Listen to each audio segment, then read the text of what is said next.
Maybe if you spent less time rehearsing your little country comedy routine and more time reading actual legislation, you'd understand why this hearing matters.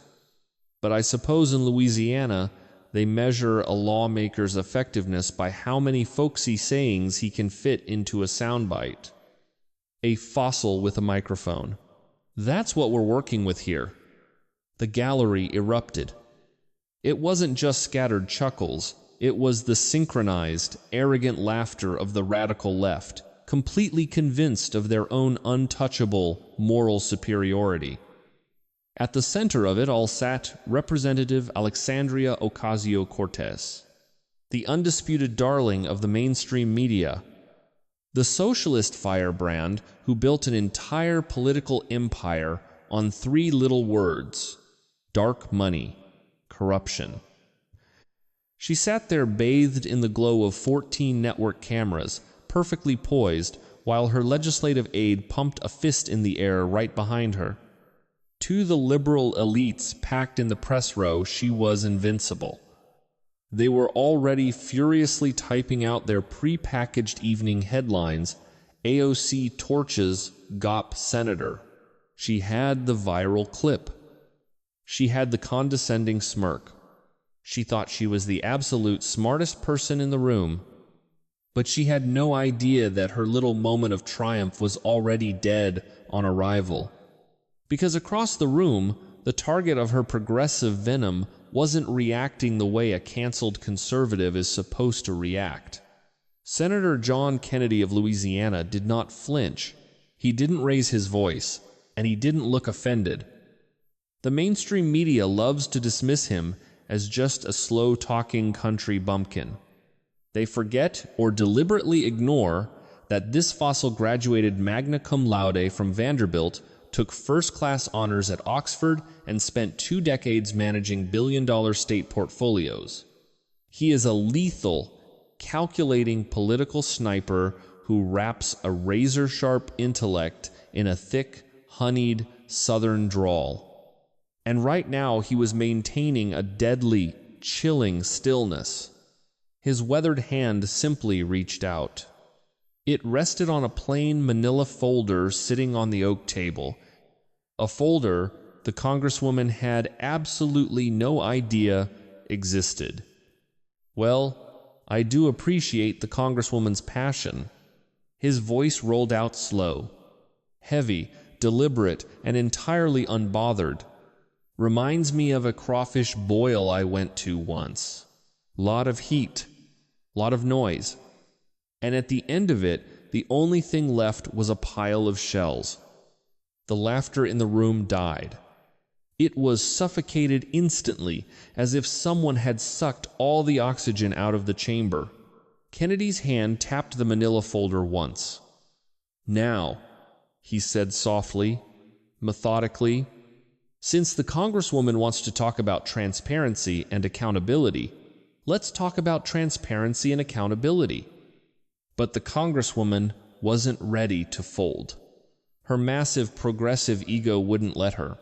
She still thought she was in control, convinced this old man was just grasping at straws to salvage his pride with a folksy moral lecture. She leaned aggressively into her microphone, doubling down on the performative outrage. "I am perfectly ready for transparency, Senator. Every single dollar I receive comes from the blood, sweat, and tears of the working class. Unlike the dark money currently pulling the strings of your entire party." She laid the trap herself. She handed him the exact weapon he needed. And the predator didn't even realize she had just walked straight into the cage and locked the heavy steel door from the inside. "I am perfectly ready for transparency, Senator. Every single dollar I receive comes from the blood, sweat, and tears of the working class. Unlike the dark money currently pulling the strings of your entire party." She laid the trap herself. She handed him the exact weapon he needed, and the predator didn't even realize she had just walked straight into the cage and locked the heavy steel door from the inside. This is the fundamental flaw of the radical left, folks. They actually believe their own press clippings. They live in an echo chamber of coastal elites, sycophantic journalists, and Twitter bots, completely detached from reality. She genuinely thought she was fighting for the working class simply because she said she was on television. Senator Kennedy looked at her, his expression entirely unchanged. He didn't take the bait about his party. He didn't launch into a defensive rant. He just opened the manila folder. The crisp sound of paper separating echoed in the suddenly silent hearing room. "Since you brought up your record of fighting for the working class, Congresswoman, let's take a look at that record," Kennedy said. He pulled out a single, unadorned sheet of paper. "I have here a joint report from the Nonpartisan Center for Effective Lawmaking at Vanderbilt University and the University of Virginia. They ranked every single member of Congress on their actual legislative effectiveness. Bills introduced, committee action, floor votes, laws passed. Out of the 21 substantive bills you introduced in your tenure, how many actually became law?" AOC's posture immediately stiffened. The performative outrage vanished, replaced by the cornered animal defensiveness we see every time these socialists are asked for actual results. "Senator, I have fought every single day to build coalitions. I have single-handedly shifted the Overton window on climate change and housing equality in this country." She was throwing buzzwords like confetti, hoping one of them would stick. It didn't. Kennedy didn't even blink. "The number is 0, Congresswoman." The word dropped like an anvil in the room. Not one bill made it out of committee. Not one received a floor vote. You were ranked 230th out of 240 Democrats. Dead last among all 19 New York legislators. He set the paper down, looking at her over the rim of his glasses. "Your tweets are excellent, ma'am. But where I come from, if a man spends all day talking about plowing the field, but the field don't get plowed, we don't blame the tractor. We ask what the man's been doing all day." A low murmur rippled through the gallery. It wasn't laughter this time. It was the uncomfortable sound of a room realizing the emperor had absolutely no clothes. But Kennedy wasn't done. He was just getting started on the real-world consequences of her so-called activism. Because while shifting the Overton window sounds great at a Manhattan cocktail party, it doesn't put food on the table in Queens. "Let's talk about the working class you claim to protect," Kennedy continued, his voice softening, but his eyes locked onto hers with laser precision. "I want to talk about a woman named Maria Gutierrez. Maria cleans offices in Manhattan. She wakes up at 4:30 in the morning, takes 2 buses and a train, and makes $31,000 a year to support her 2 kids. In 2018, Amazon announced they were bringing their second headquarters to your district. 25,000 jobs. Average salary of $150,000. Maria applied for one of those jobs. She got a preliminary offer letter." Kennedy paused, letting the weight of the American dream hang in the air. She taped that letter to her refrigerator. Her 11-year-old daughter, Sophia, used to touch that paper every morning before school because, as she told me, it felt like the future. The room was deathly quiet now. You could hear a pin drop on the marble floor. Then, Congresswoman, you killed it. You led the campaign to block those jobs. You killed that future. AOC's face flushed red with indignation. She couldn't stand being cast as the villain in her own self-righteous movie. She leaned forward, her voice trembling with manufactured rage. That deal was a $3 billion corporate giveaway to the richest man on the planet. I protected my constituents from corporate greed. It is amazing, folks, how little these supposed lawmakers actually know about basic economics. Kennedy looked at her like a disappointed high school math teacher. It was not a giveaway, Congresswoman. You cannot give away money that does not exist yet. That $3 billion was a tax incentive, a projection of what the city would have collected. You campaigned against money that hadn't even been created. And when you chased Amazon away, that money didn't go back into the city's pocket. It just disappeared. 25,000 jobs, minus the 1,500 they eventually brought without your help, equals 23,500 families that never got the call. 23,500 letters that were never taped to any refrigerator. Let me paint a picture for you folks.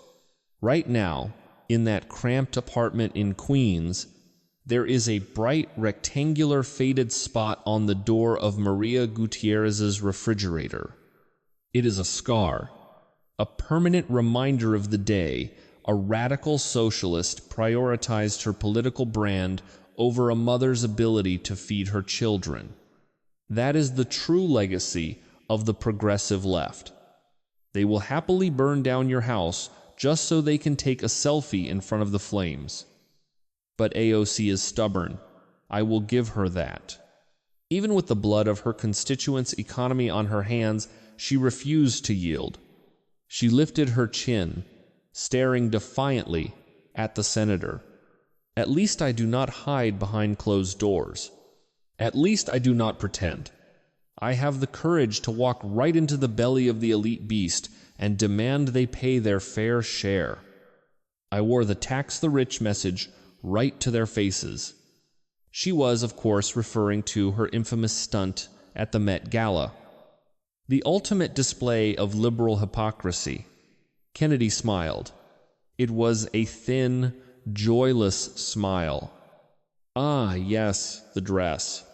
You wore a custom gown with "Tax the Rich" written in red letters to an event where tickets cost $35,000 a head. Where I come from, Congresswoman, that's like wearing a Save the Chickens t-shirt to a cockfight. You get points for creativity, but absolutely zero for self-awareness. A few reporters in the back row actually gasped. Kennedy wasn't here to trade sound bites. He was here to dismantle a fraud. He pulled another stack of papers from the manila folder. The bipartisan House Ethics Committee looked into your little stunt. They found you impermissibly accepted gifts. But it gets worse. The designer of that dress had to lower her prices because your staff pressured her. Your hairstylist threatened to file a formal complaint because you stiffed them for months. You couldn't even pay the working-class people who made you look good for the cameras. Kennedy held up a printed email. This is an email from your own staff to a vendor, dated 4 days before the gala. It reads, "She doesn't pay for these things. That's not how this works. Find a way to make it a gift and call it something else." He set the email down carefully, aligning it perfectly with the edge of the desk. And it isn't just the dress. While your constituents are scraping by on $812 a week, you were using campaign funds to stay in luxury hotels. $3,500 a night at the Vidara Hotel in Las Vegas. $3,100 a night at the Leo Kent in Tucson. You took private jets to climate change rallies. You literally burned jet fuel to fly across the country to a protest called Fighting Oligarchy. He pulled one last email from that specific stack. Internal campaign email regarding your hotel arrangements. Can we get a room upgrade? Nothing below 4-star. She's particular about thread count. And my personal favorite. Don't let anyone photograph the hotel lobby. The chandelier sends the wrong message. AOC's hands, which had been resting confidently on the table, began to tremble. Her fingers curled tightly around the edge of her notepad, bending the cardboard backing. The mask was slipping. The great socialist warrior, the champion of the downtrodden, was obsessed with thread counts and terrified of being caught under a crystal chandelier. This is what they do, folks. They demand you give up your gas stove, your car, and your hard-earned paycheck while they fly private to sip champagne in luxury suites you paid for. It is a grift. A massive, coordinated, institutional grift. But she still had one card left to play. The favorite card of every corrupt politician when they get caught red-handed. She played the victim. This is an outrageous personal smear campaign, AOC shouted, her voice echoing shrilly in the microphone. This committee was established to investigate campaign finance transparency, not to dig through my personal travel logs to score cheap political points. Kennedy just looked at her. The folksy demeanor completely evaporated. What replaced it was the cold, terrifying precision of a former billion-dollar portfolio manager. You are absolutely right, Congresswoman. We are here to talk about campaign finance. You have built your entire public identity on the crusade against dark money. So, I want to honor that. He reached down to the floor beside his chair. He didn't grab the manila folder this time. He grabbed a heavy leather briefcase. He placed it on the table. Click, click. The two metallic latches snapping open sounded like a guillotine being prepped. In 2017 and 2018, your former chief of staff operated two political action committees, Justice Democrats PAC and Brand New Congress PAC. Together, these PACs transferred more than $885,000 to two limited liability companies. Both LLCs were controlled by your chief of staff. Kennedy pulled a massive, bound financial dossier from the briefcase. He slammed it onto the oak table. The thud literally made the Congresswoman's aide jump in her seat. As any first-year law student knows, an LLC is not required to report its expenditures to the Federal Election Commission. Once money moves from a PAC to an LLC, it vanishes. It ceases to exist in the public record. Kennedy looked directly into the C-SPAN camera. It goes dark, dark money. Your favorite phrase, Congresswoman.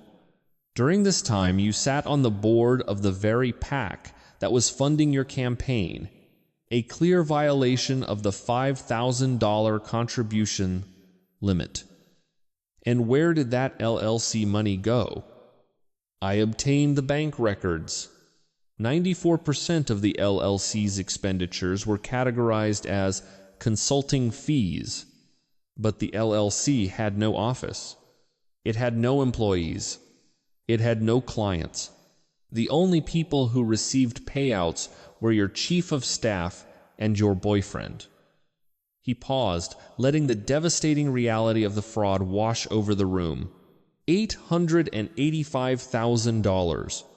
That is 113 years of Maria Gutierrez's cleaning salary. Moved through shell companies, accounted for by no one. Straight into the pockets of your inner circle. AOC lost her mind. The polished media training completely short-circuited. Those documents are fabricated, she shrieked, pointing a shaking finger at the senator. You are lying, and you know it. Kennedy didn't even raise his voice. He didn't have to. The truth doesn't need to shout. I welcome the Congresswoman to produce her own records, he said evenly. In fact, I highly encourage it. Under oath. Silence. Not just a quiet room. A heavy, suffocating graveyard silence. It lasted exactly 12 seconds. And in those 12 seconds, every person in that room, every reporter, every aide, watched a political career implode in real time. AOC didn't look at her communications director. She didn't look at her legislative aide. She slowly turned her head to her left, her eyes wide with genuine terror, and looked directly at her attorney. She wasn't thinking about Twitter anymore. She wasn't thinking about her Instagram following or how to spin this on late-night television. She was thinking about the Department of Justice. She was thinking about discovery motions, grand juries, and prison sentences. The theatrical performance was over. This had just become a federal criminal proceeding. And folks, that is exactly what happens when the radical left is finally forced out of their safe spaces and made to confront the cold, hard, undeniable facts. But Senator John Kennedy was not quite finished with his masterclass in dismantling progressive arrogance. He had already exposed the useless legislative record, the destroyed jobs in Queens, the luxury hotel rooms, and the massive dark money shell game. Yet, there was one final, exquisite layer of hypocrisy left to peel back. It was the perfect exclamation point on a day that the Washington establishment will never forget. The senior senator from Louisiana slowly reached back into that fateful Manila folder. I want to end on something lighter because I believe in ending on a high note, Kennedy said, his voice dropping to a conversational murmur. The room, exhausted by the sheer weight of the financial devastation he had unleashed, leaned in once more. In December 2024, the Congresswoman's office made two very interesting payments from her member representational allowance, Kennedy noted, looking over the top of his reading glasses. Now, for those of you listening at home who don't spend your days tracking the minutiae of congressional corruption, let me explain exactly what that allowance is. The member representational allowance is not campaign cash. It is not private donation money. It is your hard-earned taxpayer money, clean and simple. It is an account funded by the American people, strictly designated for official constitutional duties. The rules governing this account are ironclad, written in plain English, and completely unambiguous. It may not, under any circumstances, be used for personal enjoyment, campaign stunts, or private luxuries. But the radical left operates under a different set of rules, don't they, folks? They believe the rules are for the forgotten men and women of this country, while the public treasury is their personal piggy bank. Kennedy glanced down at the official government document in his hand. Payment number 1, $13,700 to an individual named Juan D. Gonzalez, Kennedy read aloud. The official purpose listed on the government ledger? Training. He turned the page with a crisp, deliberate snap. Payment number 2, $2,850 to the Bombazo Dance Company, Incorporated. The official purpose listed again, training. The senator paused, letting the two numbers hang in the heavy air of the committee room. Now, the New York Post went looking for Mr. Gonzalez and the Bombazo Dance Company in the Federal Election Commission records, Kennedy continued, his drawl dry as bone. They aren't there. And they aren't there because these payments didn't come from any campaign fund. They came directly out of the taxpayer-funded allowance. Think about the sheer, unadulterated audacity of that, folks. While everyday Americans are choosing between buying groceries or filling up their gas tanks, the media's favorite socialist icon was billing the public treasury for dance lessons. $16,550 of your money spent so she could learn how to move on a dance floor. But the real comedy, or the real tragedy, depending on how you look at it, was how she responded when the public caught her red-handed. Because when an ordinary patriotic American citizen pointed out this blatant misuse of public funds on social media, the Congresswoman did what she always does. She didn't apologize. She didn't offer an explanation. She attacked with maximum arrogance. She fired back a tweet that read, and I am quoting her directly, 100% wrong. None of this is taxpayer money. This is an FEC filing. Be loud and wrong about something else. Be loud and wrong about something else. That is the definitive voice of the modern progressive movement, isn't it? Arrogant, condescending, aggressively wrong, and utterly convinced that nobody will ever double-check their work. They think a clever insult on social media can rewrite reality and vaporize the paper trail. Senator Kennedy slowly removed his reading glasses, folded them with meticulous care, and placed them flat on the table. It was the gesture of a man setting down the final definitive piece of a complex puzzle. "It was not an FEC filing, Congresswoman," Kennedy said, his voice carrying the calm, crushing weight of absolute certainty. "It was a House disbursements report. That's taxpayer money, ma'am. That is the difference between your private checkbook and the American people's checkbook." The room seemed to shrink as he delivered the final devastating blow.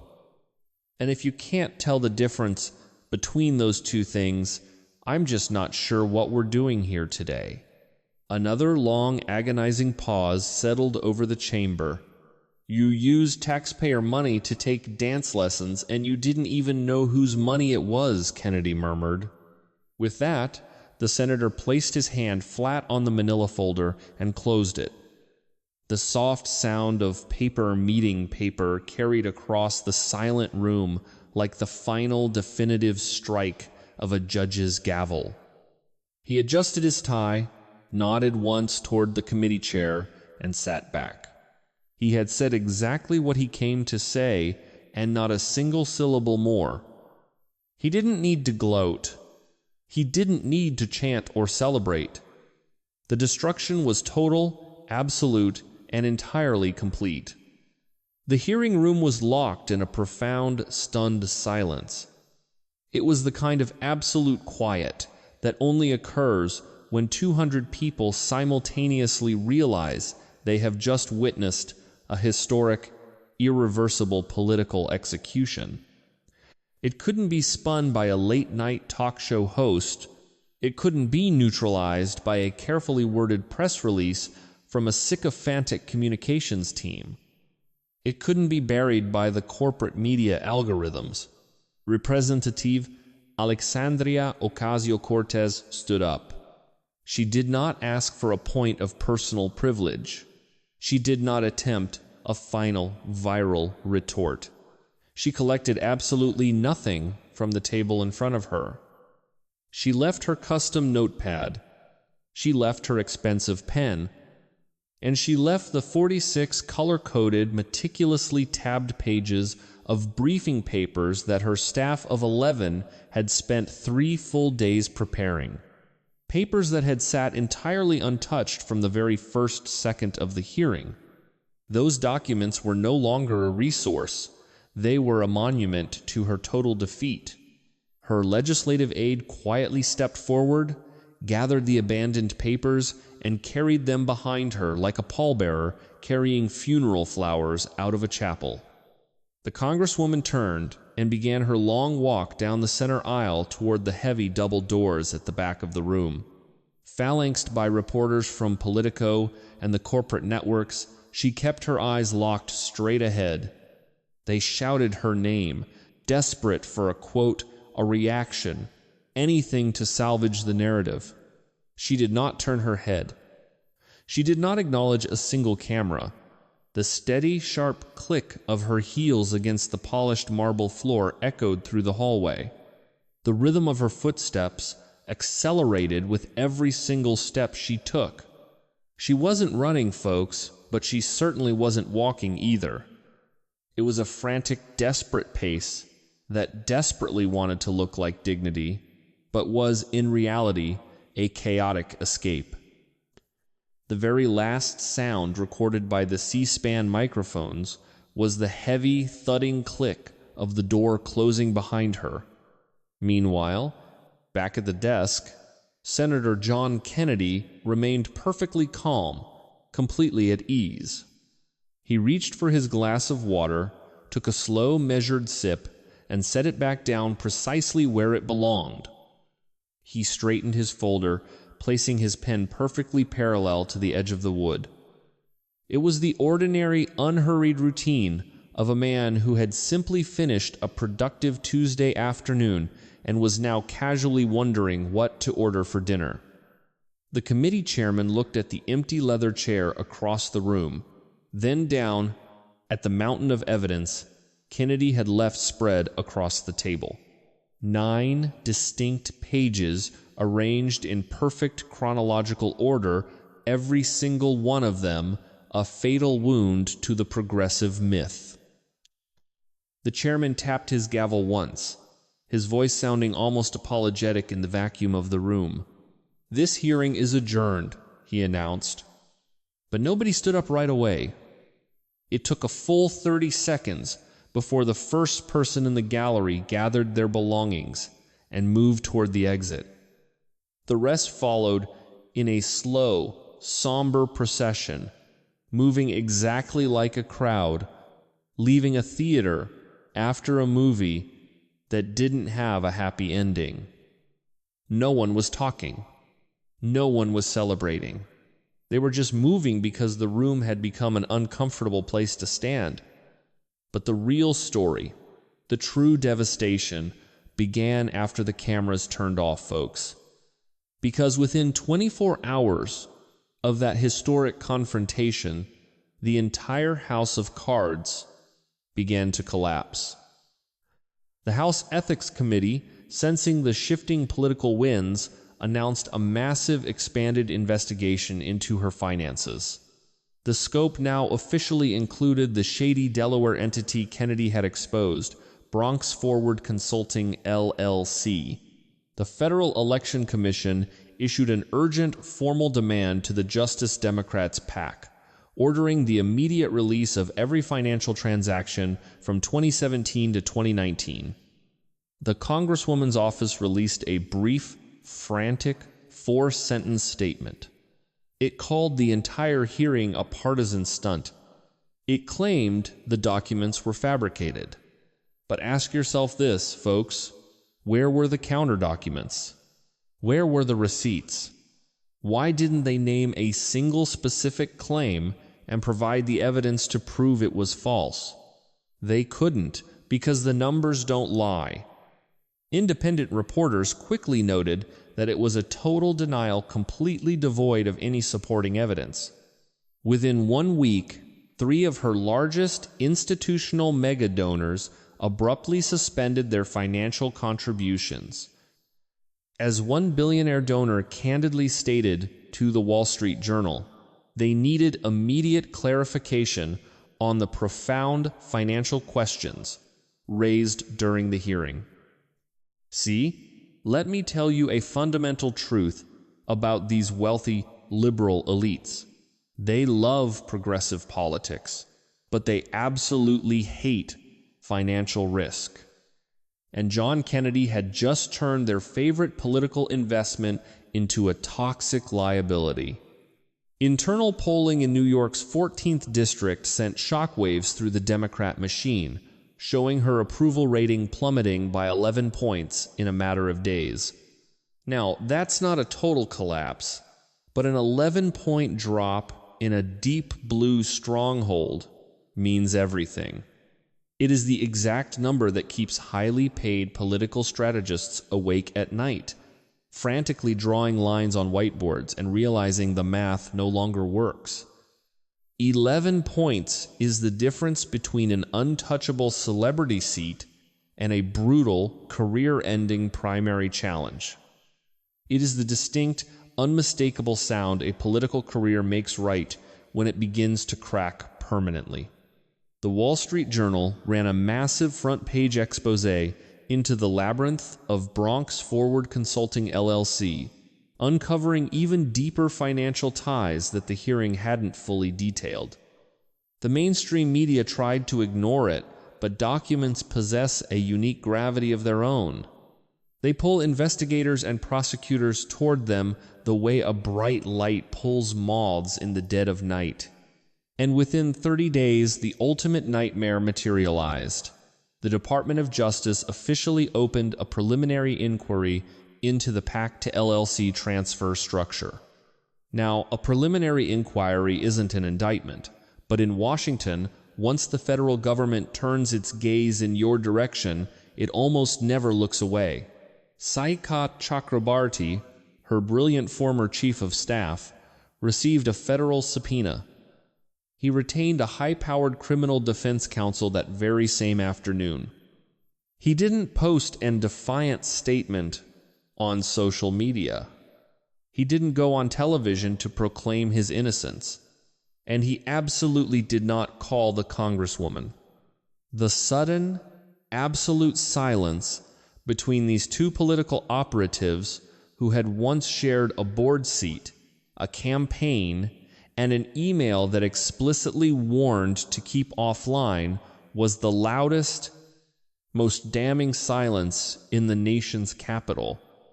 The celebrity Congresswoman abruptly canceled 4 consecutive high-profile television appearances.